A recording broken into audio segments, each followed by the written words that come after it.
Assalamualaikum warahmatullahi wabarakatuh. Jumpa lagi di channel yang keren ini, channel Mas Yano.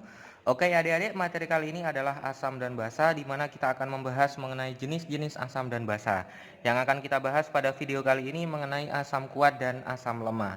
Sekali disimak baik-baik, materi kali ini mengenai jenis-jenis asam dan basa, yaitu asam kuat dan basa kuat. Asam kuat dan asam lemah. Oke, nah pada pembahasan kita kali ini, pada video kali ini, Mas Yano akan menjelaskan mengenai jenis-jenis asam basa. Jadi, Mas Yano akan menjelaskan mengenai jenis-jenis asam basa. Jenis-jenis asam basa. Jadi adik-adik, jenis-jenis asam basa itu ada 4 nantinya. Ada asam kuat, asam lemah, ada basa kuat, basa lemah. Nah, pada video kali ini Mas Yano akan menjelaskan mengenai asam kuat dan asam lemah terlebih dahulu. Jadi, pada yang pertama ini Mas Yano akan menjelaskan mengenai asam kuat. Oke, asam kuat. Nah, asam kuat ini ciri-cirinya adalah terionisasi sempurna. Jadi kalau terionisasi sempurna itu berarti alfanya sama dengan 1. Nah, senyawa-senyawa yang tergolong ke dalam golongan asam kuat itu hanya ada 6 senyawa adik-adik. Jadi dihafalkan aja 6 senyawa ini. Selain 6 senyawa ini berarti nanti termasuk ke dalam golongan asam lemah. Jadi hafalkan saja yang asam kuat. Jadi asam kuat itu hanya terdapat 6 senyawa. Apa saja ke-6 senyawa itu? Nah, di sini ada 6 senyawa. Ada 1, 2, 3, 4, 5, 6. Oke. Yang pertama adalah HNO3. Yang kedua adalah HCl. Yang ketiga H2SO4. Yang keempat HClO4. Yang kelima HBr. Yang keenam adalah Hi. Oke. Apa nama dari HNO3, HCl, H2SO4, HClO4, HBr dan Hi ini? HNO3 itu namanya adalah asam nitrat.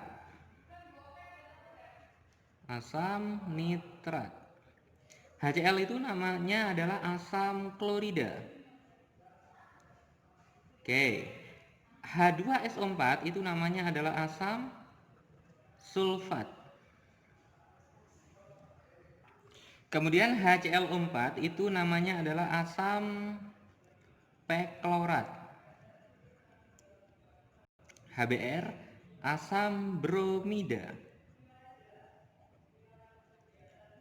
Hi asam iodida. Oke. Jadi 6 senyawa ini merupakan golongan asam kuat. Jadi dihafalkan saja yang golongan asam kuat. Nah, sekarang karena dia asam berarti nanti kita bisa mencari yang namanya konsentrasi H+. Nah, rumus untuk konsentrasi H+ pada asam kuat ini rumusnya adalah A dikali Ma. Oke. Mas Heno akan menjelaskan apa itu A. A itu adalah jumlah H+ yang dilepaskan. Jumlah H+ yang dilepaskan.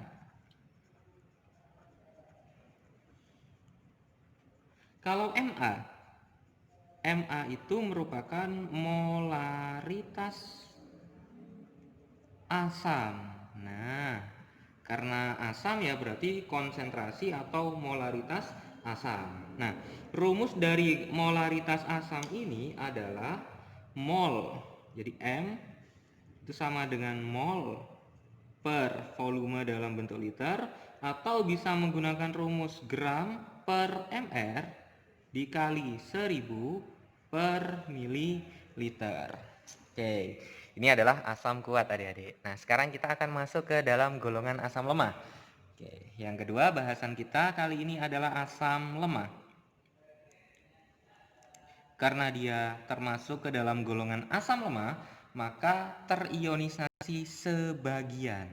Kalau terionisasi sebagian berarti harga alfanya berkisar antara 0 sampai 1. Oke. Jadi karena dia asam lemah, dia terionisasi sebagian. Karena terionisasi sebagian, maka alfanya berkisar antara 0 sampai 1. Nah, apa saja senyawa-senyawa yang tergolong ke dalam golongan asam lemah? Yang tergolong ke dalam golongan asam lemah itu ada banyak sekali adik-adik. Jadi yang selain asam kuat. Selain asam kuat itu berarti dia termasuk ke dalam golongan asam lemah. Contohnya di sini Mas Yano akan memberikan 4 contoh misalkan. Oke, ada 4 contoh yang Mas Yano tuliskan di sini. Ada HCN, ada H3PO4, ada CH3COOH, ada H2C2O4. Oke. Nah, sekarang biar tidak bingung, Mas Yano akan menjelaskan nama-namanya. Nama-namanya apa saja ini? HCN itu namanya adalah asam sianida. Kemudian ada H3PO4 itu namanya adalah asam fosfat. Kemudian ada CH3COOH namanya adalah asam asetat atau juga ini asam asetat. H2C2O4 itu namanya adalah asam oksalat.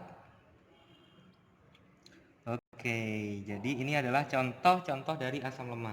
Masih ada banyak sekali adik-adik asam lemah ini, senyawa asam lemah ini dan lain-lain. Nah, untuk konsentrasi H+ pada asam lemah itu berbeda dengan konsentrasi H+ asam kuat. Jadi rumus untuk konsentrasi H+ asam lemah itu rumusnya adalah akar Ka dikali Ma, atau bisa menggunakan rumus alfa dikali Ma. Oke. Nah, di sini untuk Ka itu adalah pengertiannya adalah konstanta keasaman. Konstanta keasaman.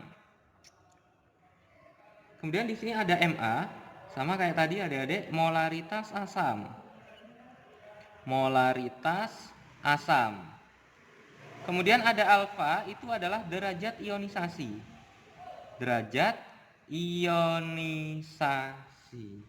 Nah, ini adik-adik. Nah, sekarang adik-adik, karena ini asam lemah dan asam kuat itu mencari konsentrasi H+, maka nanti kita juga akan dikenalkan yang namanya pH atau derajat keasaman. Itu rumusnya adalah min log konsentrasi H+. Oke. Jadi ini adalah rumus dari pH, min log konsentrasi H+. Nah, cara mencari pH itu cukup mudah sekali adik-adik. Jadi kalau sudah diketahui konsentrasi H+-nya, untuk mencari pH itu sangat mudah sekali adik-adik. Jadi Mas Yano akan menuliskan di sini memberikan contoh kira-kira kalau H+-nya sekian berarti pH-nya berapa nanti. Oke.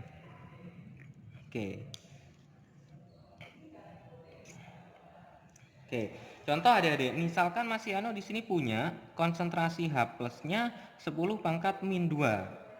Juga ada misalkan 2 kali 10 pangkat min 3. Ada lagi misalkan contoh adalah pH-nya adalah 4. Kemudian ada lagi contoh misalkan 4 min log 3. Kira-kira kalau diketahui H+-nya sekian, pH-nya berapa? Kira-kira kalau diketahui pH-nya sekian, maka H+-nya berapa? Caranya cukup mudah sekali adik-adik. Kalau konsentrasi H+-nya itu 10 pangkat min 2, pH-nya itu sama dengan 2. Gitu adik-adik. Jadi kalau pH-nya 4 berarti sudah jelas 10 pangkat min 4. Sekarang bagaimana kalau ada awalannya 2 kali 10 pangkat min 3? Kalau ada konsentrasi H plus 2 kali 10 pangkat min 3, itu hasilnya nanti adalah 3 min log 2. 3 min log 2. Berarti adik-adik kalau ada pH 4 min log 3, berarti konsentrasi H plusnya berapa? Ya, 3 kali 10 pangkat min 4. Secara garis besar, kalau ada konsentrasi H plus sebesar B kali 10 pangkat min A, maka pH-nya adalah A min log B. Oke. Nanti sering-sering latihan soal, maka kalau kalian sudah sering-sering latihan soal, maka kalian sudah akan sangat mahir sekali menentukan pH ini tanpa menggunakan kalkulator nantinya. Oke, nah sekarang Mas Yano akan memberikan soal adik-adik, latihan soal. Latihan soal agar kalian semakin mantap untuk mempelajari yang namanya asam kuat dan asam lemah ini. Oke, ada dua soal nanti yang akan Mas Yano tampilkan. Yang pertama, soalnya sama ini ya, tentukan, sama-sama disuruh untuk menentukan pH dari larutan. Oke, ada dua soal yang akan Mas Yano contohkan di sini. Ada satu, ada dua. Oke, yang pertama, misalkan ada larutan HCl. HCl sebesar 0,2. Oke, 0,2 molar. Kemudian ada contoh lagi, konsentrasi dari CH3COOH 0,1 molar dengan harga Ka sama dengan 10 pangkat min 5. Oke, nah sekarang untuk mencari pH dari larutan HCl sama CH3COOH ini, kalian harus menentukan konsentrasi H plusnya dulu. Karena ini asam ya, sama-sama asam, maka kita harus menentukan konsentrasi H plus. Nah, sekarang kita identifikasi HCl ini apakah dia termasuk ke dalam golongan asam kuat atau asam lemah. HCl asam kuat ya, asam klorida, asam kuat. Berarti kalau asam kuat menggunakan rumus ini, A dikali Ma, di mana A-nya itu 1. Dari mana Mas Yano 1 itu? H plus yang dilepaskan di sini ada 1, atau secara garis besar hidrogennya di sini ada 1, berarti A-nya 1. Kali Ma, Ma-nya adalah 0,2, atau Mas Yano boleh ya menuliskan seperti ini, 2 kali 10 pangkat min 1. Nah, artinya kalau H plusnya berarti 1 kali 2 kali 10 pangkat min 1, berarti sama dengan 2 kali 10 pangkat min 1. Nah, sekarang kita akan menghitung harga pH-nya. pH sama dengan min log konsentrasi H plus, sama dengan min log 2 kali 10 pangkat min 1. Berarti sama dengan 1 min log 2. Nah, cukup mudah sekali adik-adik untuk menentukan pH dari senyawa HCl 0,2 molar. Oke, nah sekarang kita akan lanjut ke contoh yang kedua, CH3COOH. Konsentrasinya 0,1 molar. Nah, berarti mencari konsentrasi H plus terlebih dahulu. CH3COOH ini termasuk asam kuat atau asam lemah? Ada enggak di asam kuat? Tidak ada adik-adik, tidak ada adik-adik. Berarti kalau tidak ada, berarti dia termasuk ke dalam golongan asam lemah. Rumusnya adalah akar Ka dikali Ma. Oke, Ka-nya di sini adalah 10 pangkat min 5, Ma-nya 0,1, atau Mas Yano tuliskan 10 pangkat min 1 biar lebih enak. Berarti sama dengan akar dari 10 pangkat min 6 sama dengan 10 pangkat min 3. Nah, berarti sekarang kita akan mencari pH-nya. pH sama dengan min log konsentrasi H plus, sama dengan min log 10 pangkat min 3. Berarti sama dengan 3. Oke adik-adik, ini adalah pembahasan Mas Yano mengenai jenis-jenis asam dan basa, di mana yang kita bahas pada video kali ini adalah asam kuat dan asam lemah. Oke adik-adik, sekian pembahasan video kali ini mengenai asam kuat dan asam lemah. Jika adik-adik ada pertanyaan dari video ini, silakan adik-adik bisa menanyakan pada kolom komentar ya adik-adik. Dan jika adik-adik suka dengan video ini, jangan lupa untuk di like, subscribe, comment, and share videonya ya, agar adik-adik tidak ketinggalan video-video terbaru dari Mas Yano. Oke adik-adik, Mas Yano akhiri. Wassalamualaikum warahmatullahi wabarakatuh.